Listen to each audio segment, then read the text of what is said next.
Eduardo Bolsonaro. E aí, pessoal? Bom? Good afternoon. Hi there. Thank you. Thank you. Thank you. Thank you.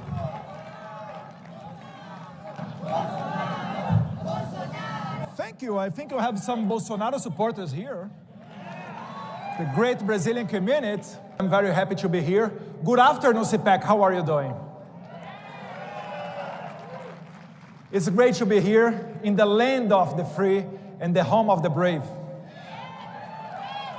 I know many of you are well aware of the risks posed by unelected judges interfering with the policies of a duly elected president. Even we have all heard Elon Musk call it out. We've all heard Vice President J.D. Vance sound the alarm. And of course, we've all heard President Trump repeatedly warn that judicial overreach threatens not just his presidency, but the very foundation of the American democracy. Well, I come from the future, and I know exactly how this story can end. Okay, maybe not the future, but I come from Brazil, which is not that different, as my country has become a laboratory for censorship and judicial authoritarianism.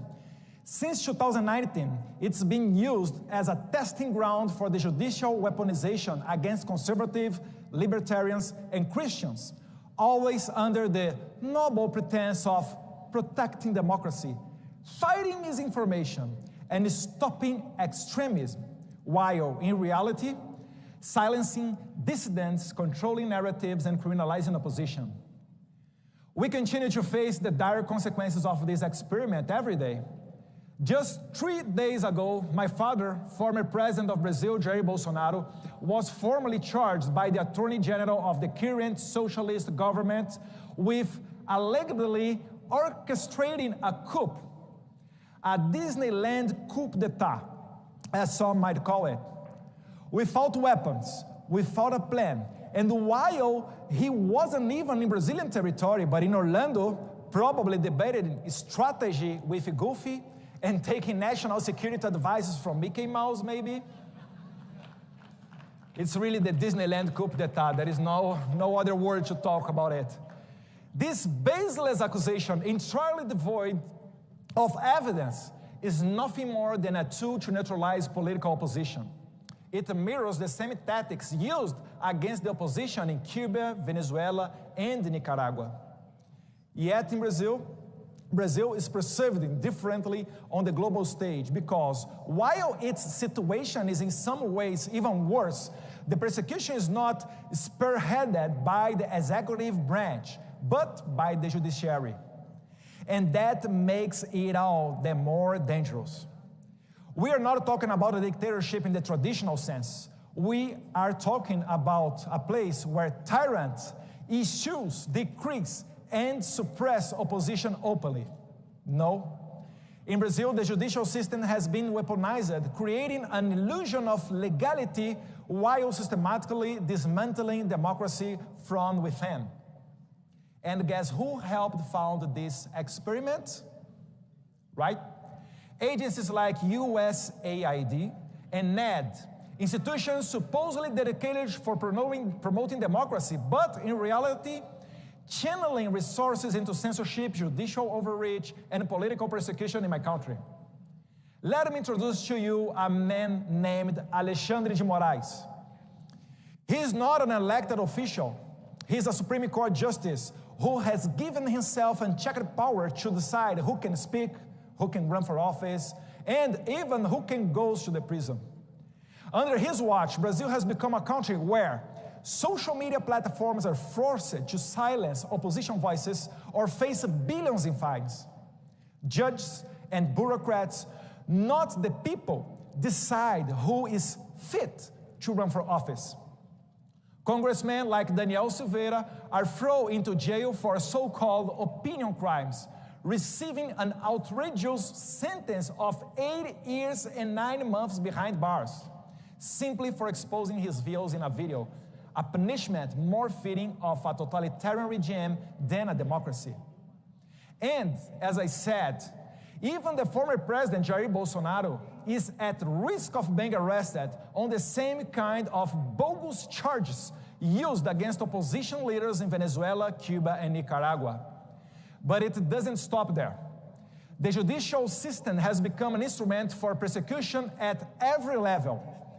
Political parties that challenge the status quo are harassed and investigated, and some of their candidates are banned from competing fairly in elections. Independent journalists face exile or worse, imprisonment for exposing government corruption or criticizing the judiciary. Ordinary citizens who dare to express dissenting opinions on social media find themselves banned, fined, or even arrested. This is not democracy. This is a judicial overreach. This is lawfare. And this is what happens when courts are turned into political weapons against the will of the people. Why is it happening? Because Jair Bolsonaro currently leads all major polls outside the margin of error and is the only candidate capable of defeating the left in the 2026 election. If he is kept out of the race, Brazil will fall completely under China's influence. There is no doubt about that, and Brazil cannot be overlooked.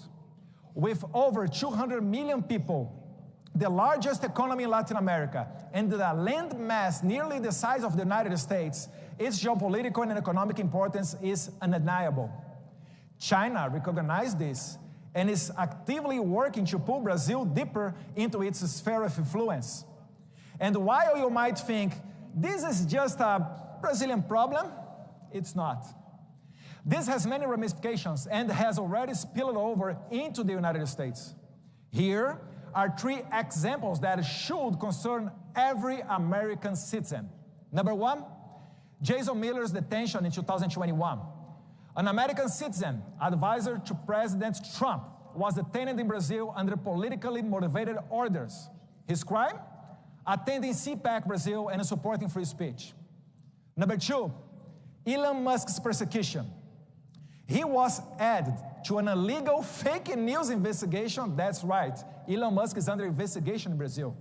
You should be, I don't know, maybe scared with him if he go around here, if he come around here. Threatened with billion-dollar fines and saw his company X banned in Brazil, all because he refused to comply with government censorship demands. The deep state scandal at CBP involving a Brazilian national. Number 3, Brazilian authorities in collusion with American bureaucrats manipulated U.S. immigration records to fabricate justification for the unlawful imprisonment of Felipe Martins, a former national security advisor to my father. He was subjected to solitary confinement, psychological coercion, and inhuman treatment in an attempt to extract statements that could be used to incriminate President Bolsonaro. So, think about it. If they can detain and silence American citizens, if they can control a country as large as Brazil, if they can manipulate official U.S. government's records to imprison a political opponent abroad, what else they can do? What stops them from doing the same to help terrorists, drug cartels, or transnational criminals?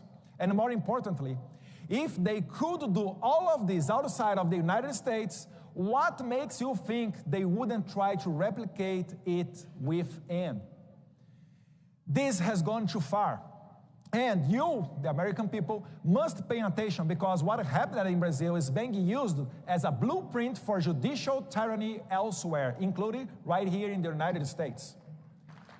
Ironically, as I said before, this experiment was partially funded by your taxpayer dollars, which means they will soon come back.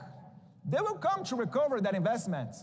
But instead of teaching leftist judges how to destroy Trump, let it serve as a warning for the American people. Freedom is fragile. And once you let unelected judges dictate your democracy, it's only a matter of time before we wake up in a country where free speech, free elections, and even freedom itself are just distant memories. Brazil was a test. Now, thank you. I told you that you have Bolsonaro supporters here.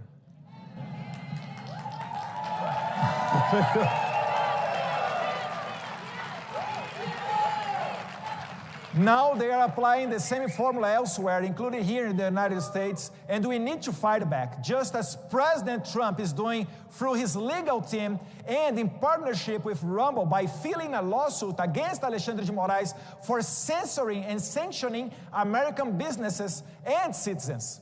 This legal battle will set a crucial precedent not just for Brazil, but for the future of the free speech and democracy in the United States as well.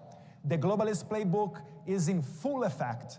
If you don't fight back now, you will be the next. Learn from Brazil before it's too late.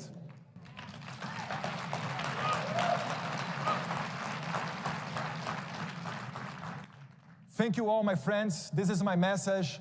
Pray for my father. Pray for the Brazilians that are in prison now, our January 8th guys. We are asking for amnesty in the Congress, and we hope receive a lot of support from you outside of Brazil, because you know how it means. God bless America. God bless Brazil. Thank you very much. Thank you.